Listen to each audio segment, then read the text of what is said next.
To another episode of the UCLA Bruins Insider Podcast here on Thursday, December 5th.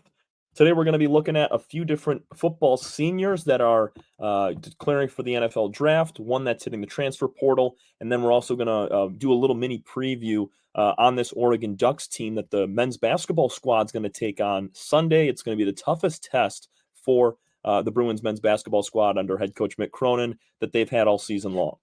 So first we'll start talking about two guys that entered their names they declared for the 2025 NFL Draft, one being sixth-year senior Kane Medrano, the linebacker, and sixth-year senior as well Brian Addison, the safety.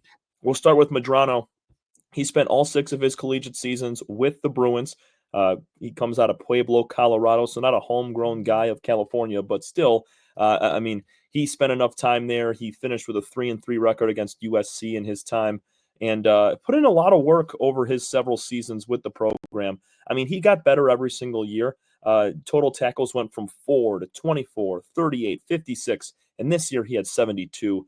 He pretty much tied or beat every single one of his career highs from a season ago, and he could have possibly tried to enter the draft at the end of last year, but he did the right thing, stayed one more season, got a lot more opportunity. He was a captain this year, vocal leader, but also a lot of production on the football field as well. When you look at his numbers, he had 29 total solo tackles last year. He had 50 this year, 72 total. That blows out his numbers from previous years.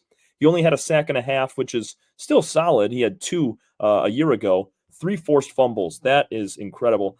He hasn't even touched close to that number in previous seasons. 2 interceptions. That's a career high. He had a pick 6 as well that came against Nebraska. Probably his biggest highlight of the season was that 38-yard pick 6 return to change the game. It was coming right out of halftime. Bruins had a small lead, and they extended it, coasted to a win against Nebraska thanks to a Kane Medrano pick 6. So I think when you look at these numbers, I mean, he also had 4 pass deflections, which is a huge stat as well. Does a really nice job in coverage, obviously with 2 picks as well. But you look at these numbers for a linebacker, and he has the intangibles to play at the next level. The only thing is he's already played 6 seasons of college ball, which means he's a little older than most coming into that draft. But I think you still take a look at him. You take a shot. One of these teams that, maybe you draft him, put him on the practice squad for a little while, and then let him work the ranks up. Or maybe you never know. He's starting on a defense next year that really, really needs him. So Medrano, he's the first guy that we got to look at and give some props to because, I mean, he stuck it out one more year and he thrived. Another guy that's going to be declaring for the draft is Gardena, California native Brian Addison. He is a 6th-year senior as well, spent just this past season with the Bruins, spent his previous 5 with the Oregon Ducks, and he didn't have a ton of production. His best season was in 2022 when he racked up 30 tackles and 2 picks. Last year, only 11 tackles, did not play a lot for the Ducks last season. When you look at the games played, he was only in 4 games last year. And this season was his career best, just like it was Medrano's.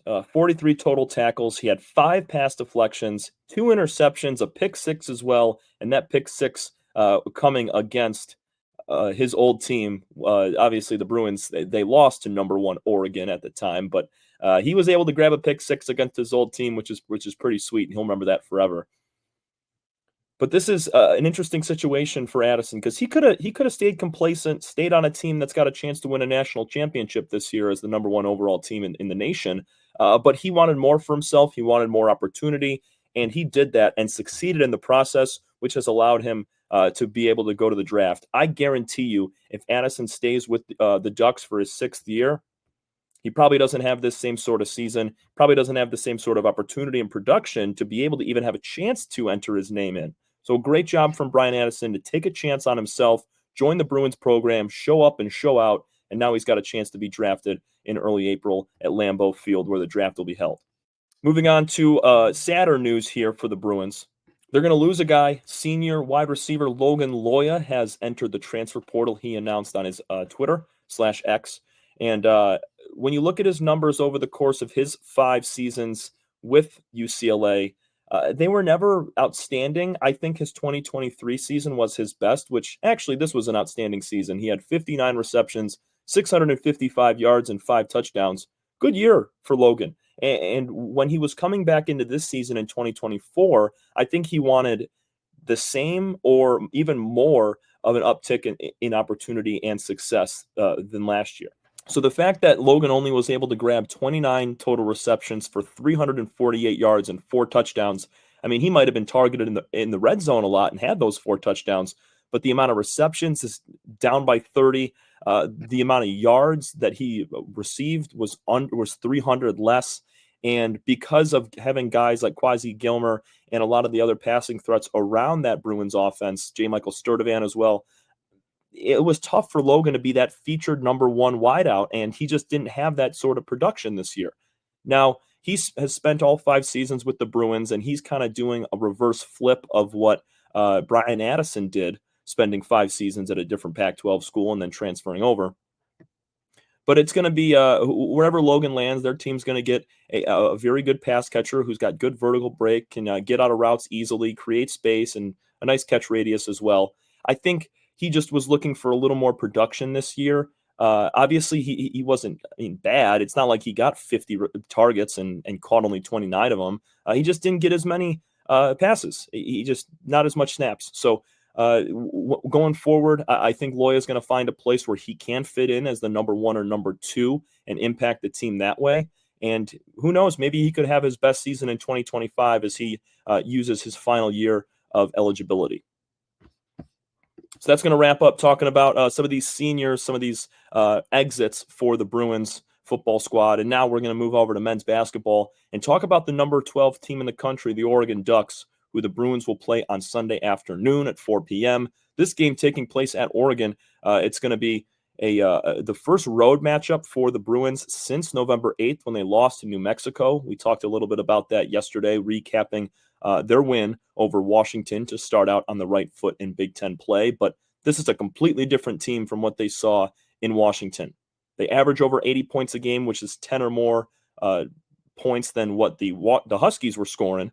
It's going to take a full team effort and a really good defensive game, especially when you come to defensive and offensive rebounding. Nate Biddle, who is the center for the Ducks, he leads the way in multiple categories, 14.6 points per game and 9.4 rebounds a game. He leads in both of those. He's going to be the guy that the Bruins need to watch. He also has 1.9 blocks per game, which is leading as well. He was the key factor to the Oregon Ducks win over Alabama, who was ranked 9th at the time. That game taking place last Saturday night in the Player Era Festival tournament. They won the championship, did the Ducks, and they keep an 8-0 squeaky clean record and trying to do that again, get to 9-0 and take down the Bruins. But I like where the Bruins are when it comes to their depth and their experience and their shot making across the roster. If they can do that and put together a good day offensively while still playing some good defense and containing Nate Biddle, they're going to be just fine. We're going to spend the rest of this week breaking down this Ducks team, some keys to the game, and look at how they match up against the Bruins, all here on the UCLA Bruins Insider Podcast. Thanks so much, everybody. We will see you again tomorrow.